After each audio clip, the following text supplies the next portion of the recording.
Introduce our guest tonight, producer Doo-Hoo Choi and Bong Joon-ho, and translator Iris Chang.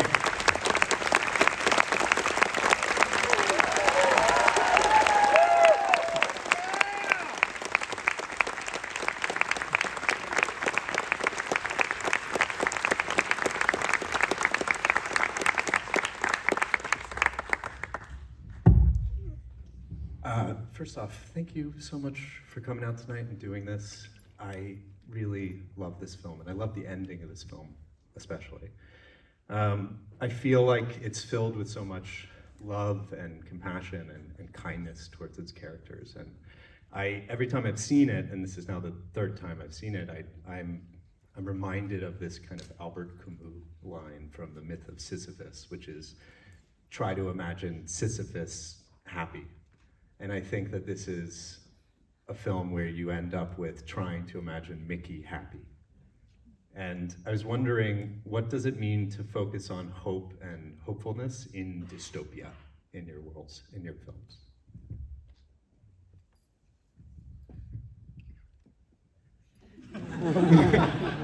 Doo-Ho? Producer Doo-Ho, he worked with me so many years, from Snowpiercer, Okja, and he know everything about me. Doo-Ho, do you want to? I don't know, but I don't feel like in the world we live in right now, the movie doesn't unfortunately feel very dystopian. 이제 전쟁 중이라서 전쟁 중의 영화를 보니까 더 마음이 좀 그러네요. 묘하네요. Yeah, watching this movie now at a state in which the world is at war, my heart is not so calm or pleasant. I was wondering now, I was really happy to see that you both watched the film. And this film came out about a year ago, a little over a year ago. And I was wondering, watching tonight, what stuck out to you? What did you notice that you hadn't noticed before? And I guess, when is the last time you both have seen it in a theater? 마지막 본 게 작년 개봉 당시였고요. 한 1년 만에 다시 봤습니다. 네. So the last time I watched it was last year at the time of the premiere, so it's been about a year. 영화를 찍은 건 더 오래됐으니까요. It's been even longer since we were in production. The production was 2022 in London, yeah, Livingston Studio. So it was before, yeah. Yeah. We'll talk about that later on. 근데 어쨌든 영화가 과거를 반영할 수도 있고 또 미래를 예측하거나 그냥 우연히 미래를 예측하는 것처럼 될 수도 있는데 그런 여러 가지 복잡한 심정이 드네요. 이 영화를 보니까. So I think regardless, movies have a possibility or ability to reflect the past, but also in some sense be able to predict the future as well. But anyway, I think this is a love story. That was my intention. Something between Mickey and Nasha. Yeah. Did you see that? So this is adapted from a novel by Edward Ashton, Mickey 7, and I was wondering what drew you to that material, and I mean, did you find that love story in the material, or did you, I guess, what is the kind of initial inspiration that made you want to do this film? 일단 그 노동자 얘기라서 되게 관심이 갔고요. 워킹 클래스 얘기라서. So I was initially drawn to the fact that it was about the working class. 근데 직업이 죽는 거잖아요. 죽는 게 직업인 사람이 도대체 어떤 입장이 어떤 기분일까 궁금했었고요. And Mickey's character, his job is to die, and I was curious about what that would be like. 죽음에 대해서도 우리가 여러 가지 생각이 있잖아요. 물론 무섭죠. 저도 무섭고 죽음을 피하고 싶은데 동시에 또 그게 어떤 느낌일까, 어떤 기분일까 궁금하기도 하고. 근데 그 누구도 얘기해주진 않잖아요. 죽은 분들은 말이 없기 때문에. So I think there's a lot of things that I'm curious about the process of dying. It's something that we want to avoid, but also something that we are curious about. No one is able to tell us because the people that are dead cannot speak to us.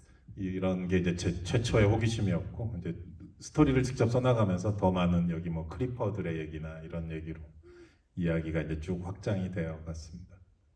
And that was my initial curiosity and how I began the story. And then it expanded into adding the creatures and creepers as well. I always love creatures and monsters.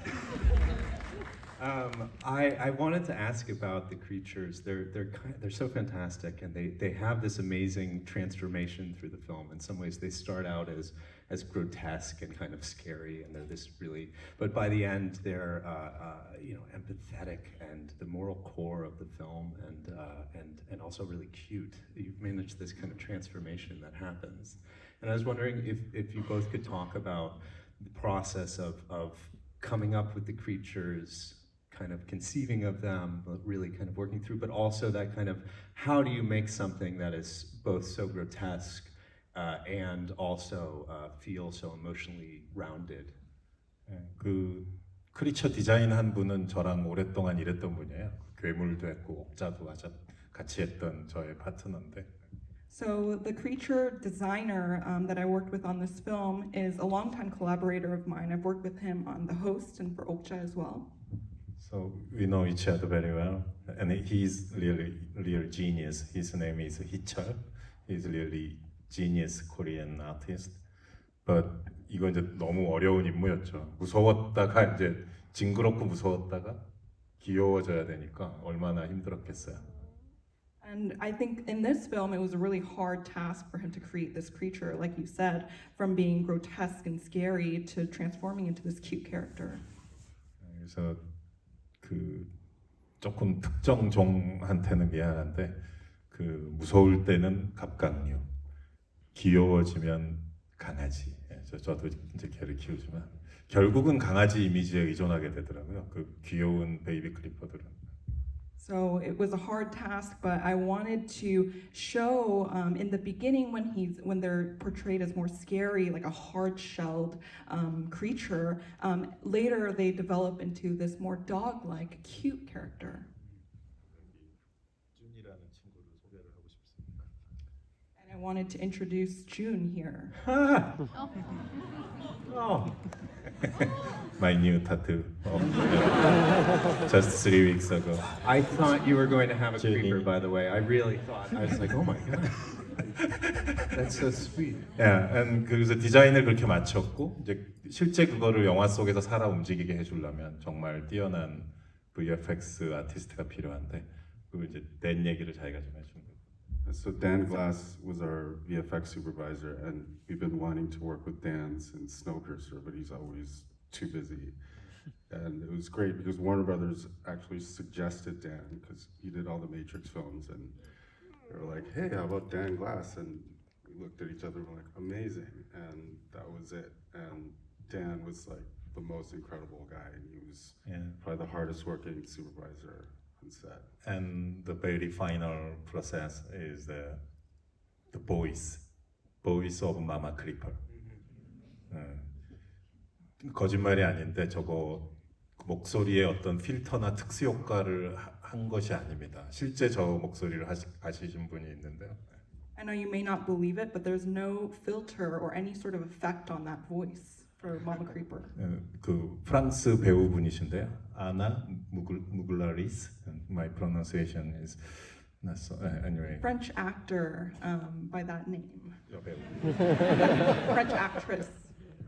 프랑스 영화에 많이 나오는 분인데 아나 무글라리스라고요. 정말 실제 저랑 이제 뭐 예를 들어 세트장에서 뭐 식사할 때도 저런 목소리로 얘기하세요. So she's a profound French actress, and she speaks like that even when we're on set. Oh my god. I'm not lying. Please research.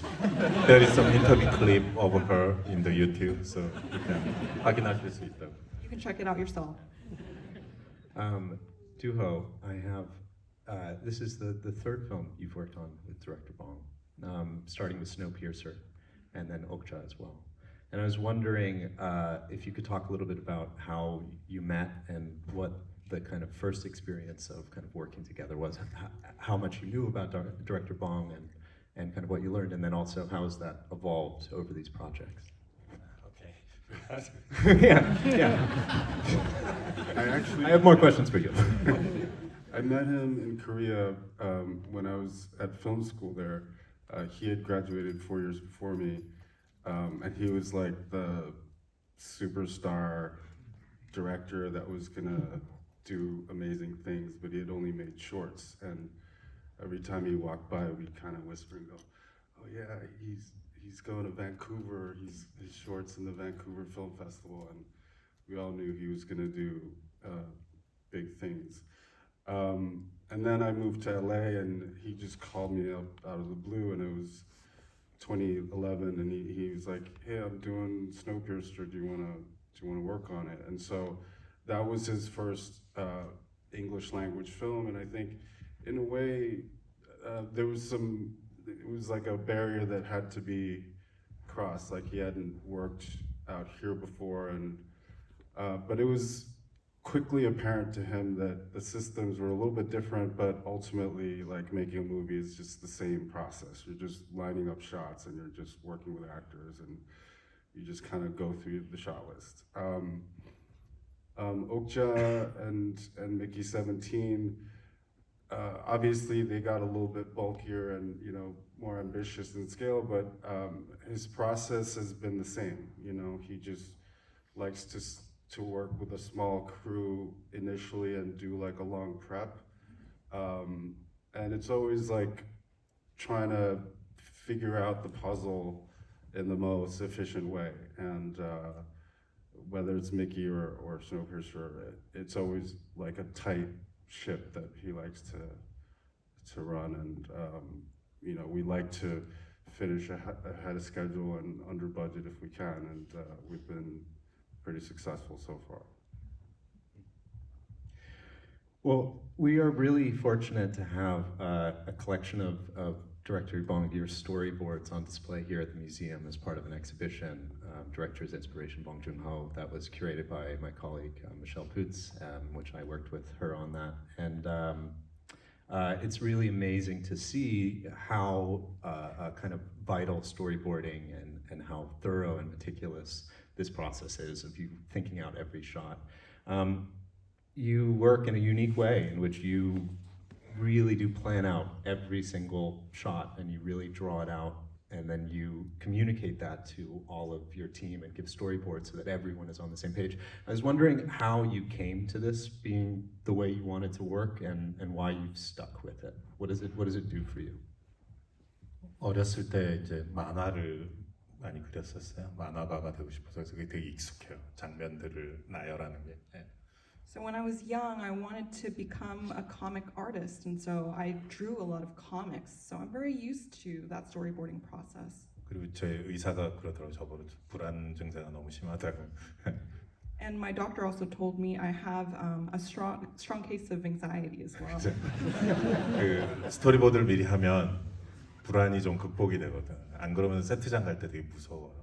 So if I storyboard 부담되거든. in advance, it helps me alleviate that anxiety, so that before I step onto set, I feel less anxious. 내 불안을 좀 가라앉히려고 하는 건데 대신 그려놓으면 좋죠. 스태프들하고도 같이 프로듀서나 스태프들하고 쉐어할 수 있고 같이 보고 이제 뭘 찍으려는지 금방 아니까. 그리고 스토리보드대로 찍어요. 진짜 거의 그대로. 그래서 일을 더 빠르게 진행시킬 수 있죠.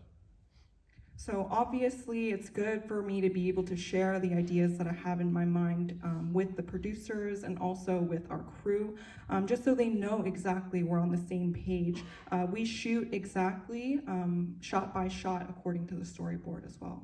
For example, such a great master like Korida Hirokazu or Steven Spielberg, I heard they never made storyboard. Yeah. But their movie is beautiful and amazing. And 그러니까 꼭 해야 된다고 생각하진 않습니다. 스토리보드. 근데 제가 이제 성격적 불안함을 해소하기 위해서 하는 것인데, 그거 없이도 또 되게 아름다운 영화가 나올 수 있으니까.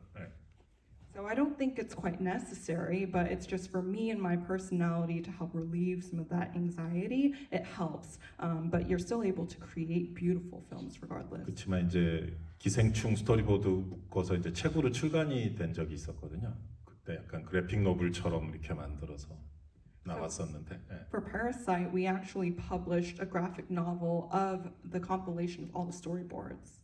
근데 그때 이제 만화가가 되는 꿈을 이룬 것 같아서 좀 기뻤어요. 약간 약간 한 절반만 그런 거지만. I felt quite joyful because it felt like I had fulfilled my dream of becoming a comic in some way. How does that work with actors and communicating? I mean, I know that Robert Pattinson has talked about how it was a bit of a shock to kind of work in this method where you could be saying a line and then saying a line from a couple later on in a speech in the same kind of shot because you know exactly what you want. How do you in some ways, how do you communicate to actors to get performances that are really kind of filled with life, which they are, and so kind of emotionally powerful in this kind of method? It's always very difficult. One of the most difficult aspect of filmmaking, I think, because each actors are all different, very different. 한 명 한 명이 다 각자의 우주를 갖고 있기 때문에. Each one has their own little universe. 카메라는 예를 들어 아리플렉스 뭐 535다 그러면 이기종은 이렇게 하면 돼 매뉴얼대로 하면 되지만 배우들은 그런 게 없기 때문에 일단 어떤 사람인지가 항상 제일 궁금하고요. 그걸 알아도 또 꽤 어려운 것 같아요. So with cameras, you can just flip certain switches and change the settings, but with actors, they're humans, so it doesn't work that way. So 그리고 제 스스로 또 되게 모순에 가득 차 있어가지고. So in many ways, I am also very paradoxical in that way.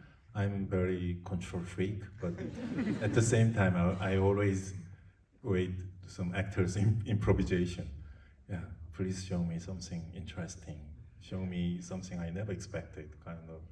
그리고 카메라는 되게 이렇게 정교하게 짜놨지만 거기서 배우한테 좀 자유롭게 막 해달라 그러거든요. 배우 입장에서 뭐 이거 말이 안 되는 소리를 하고 있지 왜 저 양반이 그럴 거예요. 이렇게 다 짜여진 상태에서 또 자유롭게 하라고 하니까. So the camera and the positioning is all very precise, but I ask my actors to play around freely within the frame, and I think that's a little bit of a contradiction, kind of a hard request to fulfill. 로버트 패틴슨은 저의 그런 이상한 요구들을 다 잘 해줬고 그 이상으로 해줬고 제가 되게 많이 의지했어요. 되게 고마운 배우고요. And Robert Pattinson really took on that request fully and was able to fulfill everything. I'm very, very grateful for that. He's very creative, especially for 18. 미키 17은 이제 저도 그 캐릭터를 잘 알고 되게 계획대로 갔는데 18은 정말 그 로버트만이 만들 수 있는 여러 되게 와일드한 디테일들로 많이 채워졌던 것 같아요.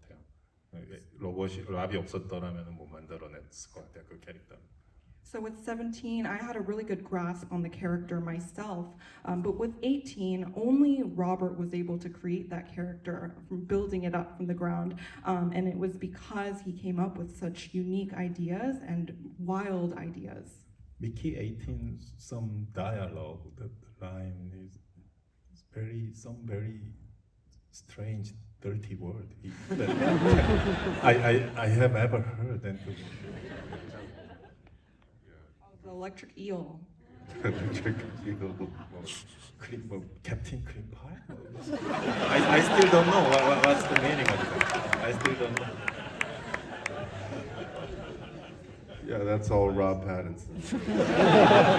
Just improvise. do it on more. set. Yeah. I love that. I love that. I read that one of the inspirations for the voice was the cartoon Ren and Stimpy. Did he show you Ren and Stimpy? 조씨가 얘기하셨어요. Yeah, so it's interesting because we didn't know what he was going to do until the read through, and then it was pretty crazy. But actually, the thing that was interesting is like later on, I think it was in Berlin, he was saying that Steve Buscemi was a big inspiration as well. Yeah. For 17.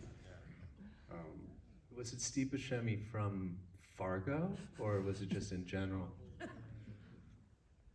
Did you say at some point that the creature from The Host was? Yeah, based the off host, of the Steve creature Buscemi? design, inspired by Steve Buscemi. I love it.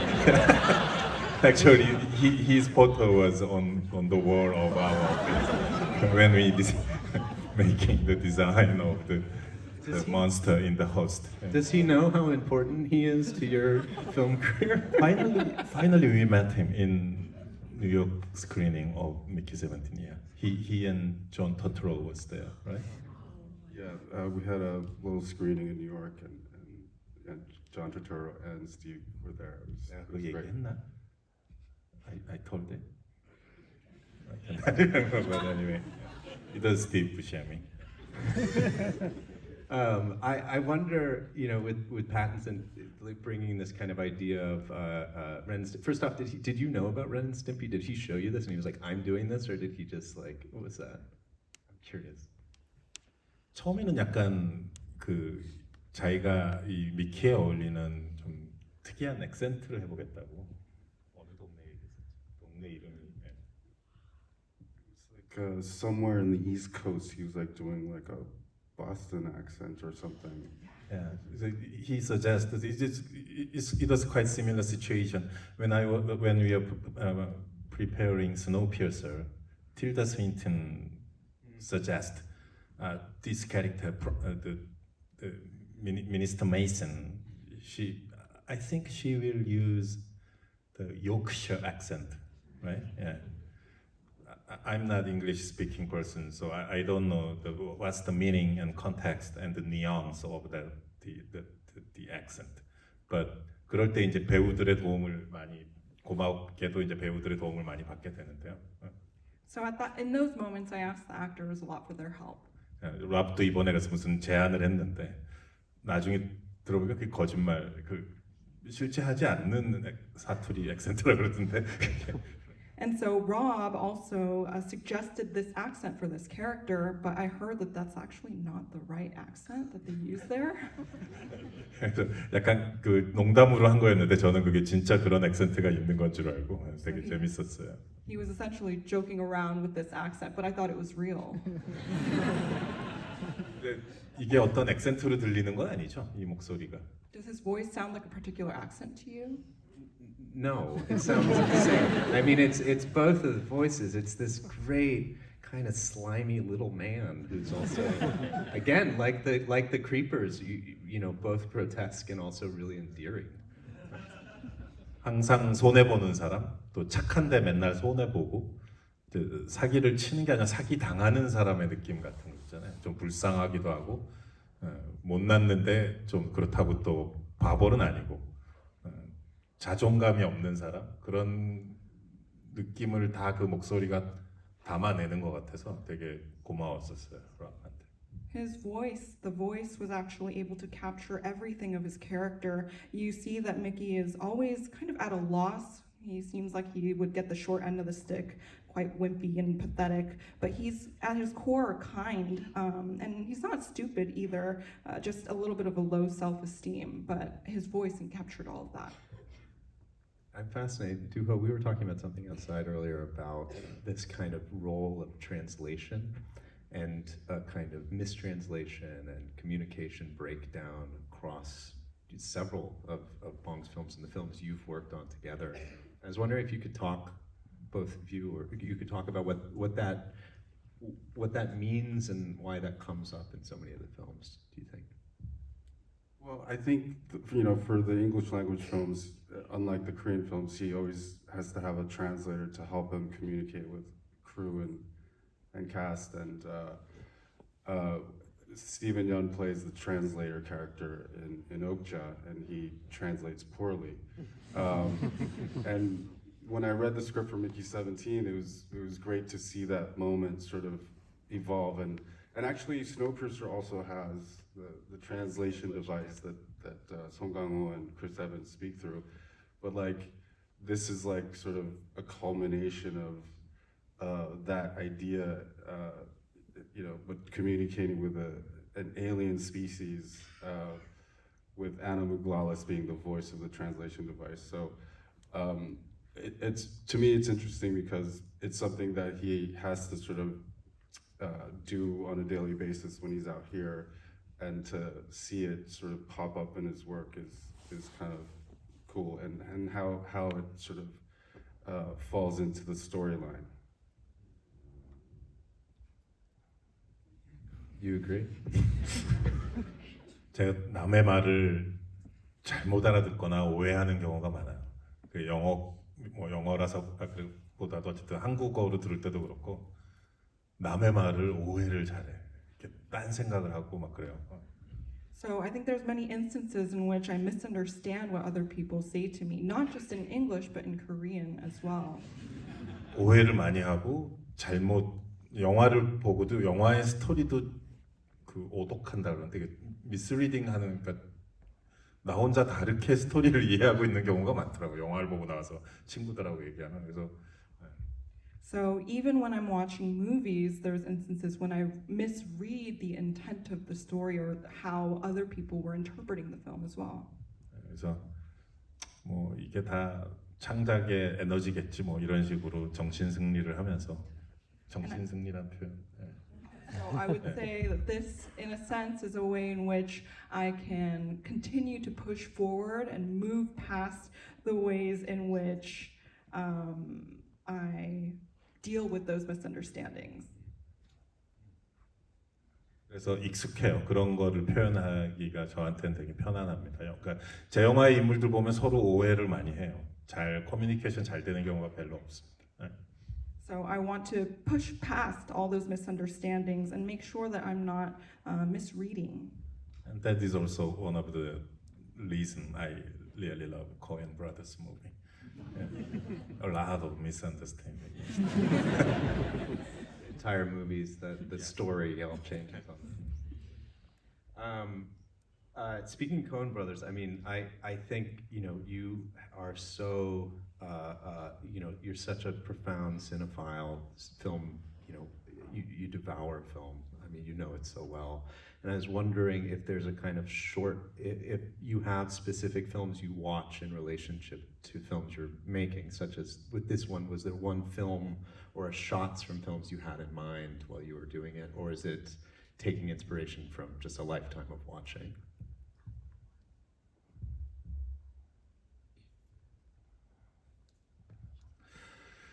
미키 17에서는 뭐가 있었을까요?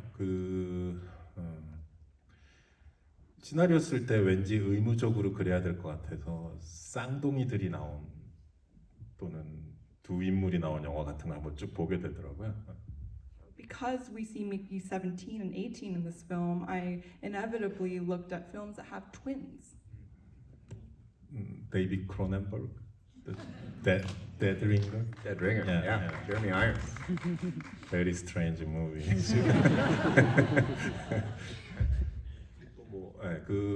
많이 보게 됐어요. 그런 뭐가 있었지?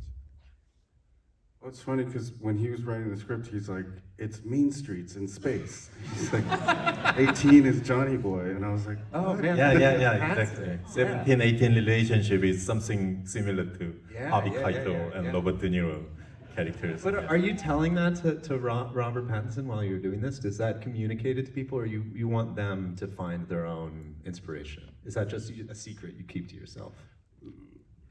별로 얘기 안 하죠. 랍도 영화를 엄청나게 많이 보는 사람입니다. 그 시네파일이고요. 그리고 본인도 본인의 레퍼런스를 찾기 위해 또 목말라 다니는 그죠? 뭐 그런 친구라서. So I didn't particularly tell him much. He's a cinephile himself, always searching for references. So he did his work. Many strange movies he watched. He told me. Yeah. And 근데 민스트리트 얘기는 했었던 것 같아요, 그죠? 서로 think 밥 먹으면서. I do think I mentioned Mean Street to him as we were eating together. Yeah. The 17 is not Harvey Keitel, but in some aspect a little bit. And the early part of 18 is quite similar to Johnny Boy. The Robert De Niro, the character's name is Johnny Boy. But the later part of 18 is a little bit different. 후반에는 이제 미키 18이 좀 더 어른 같아지고 17을 보호하려고 하고 그런 좀 캐릭터 뭐라 그러지? 커브 아크 같은 게 있죠. So we see more of a character arc for Mickey 18. Towards the end of the film, he becomes more protective and caring towards Mickey 17.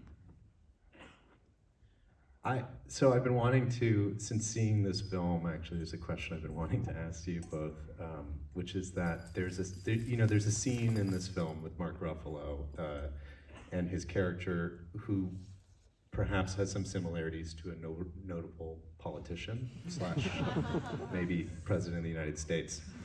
And there's this moment in which he's nearly assassinated, and you shot this film in 2022. 2022. You wrote it in 2021. And so Exactly. I was thinking that, you know, you're often called a visionary filmmaker, but I wonder if are you also a prophet? What is this?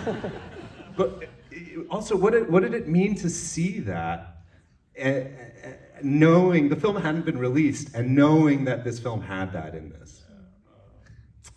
일단 모든 다양한 정치적인 입장을 존중한다는 얘기를 먼저 드리고요. I want to just first off begin with the fact that I respect all different political views. 뭐 그런 근데 아까 그 전쟁 얘기도 했지만 이제 의도치는 않았지만 그런 게 점점 많아지는 것 같아서 기분이 묘해요. 좀 신기하기도 하고 조금 슬프기도 하고. I know I mentioned the war earlier, but I think there are more and more incidents like the ones portrayed in the film that's happening in the world, and I have mixed feelings on it. 마크 러팔러하고는 뭐 다양한 정치인들 얘기를 했습니다. 여러 한국 정치인 얘기도 했고요, 레퍼런스로. 또 미국의 어느 주지사 얘기도 했고요. 되게 여러 명을 얘기했어요. 꼭 뭐 도널드만 얘기한 건 아니고요. So with Mark Ruffalo, when we were discussing his character, we talked about a number of a variety of different politicians that we referenced, some from Korea, a governor even from the States as well, not just going to reference the president here, Donald. 그 이제 마샬이란 캐릭터가 되게 사랑받고 싶어하는 캐릭터야. 결핍이 있는 거지. 근데 정치인들이 또 많이 그런 것 같아요. So Marshall as a character, he just wants to be loved. And I think that's something that is also shared by politicians as well. 그 결핍이 잘 채워지지 않고 뒤틀리기 시작했을 때 이제 점점 이상한 쪽으로 가게 되는 것 같습니다. And when that isn't fulfilled, when there aren't love, then their ways become more twisted. Well, I so appreciate this film and you both coming out to talk about it tonight. And there's a shot from this film that I've kind of held with me for the last year, which is of Robert Pattinson in the tube being held by Naomi Ackie and being held as he dies. And every time I've thought about that, it really kind of, it's so sincere and heartfelt and heartbreaking all at once. And it really is just a kind of miraculous vision. So I thank you so much for this film, and thank you for coming out tonight, and for all your collaboration, both of you, on the exhibition, which is open for some time. So thank you. Thank you for wonderful screening and thank you for everyone here. Thank you.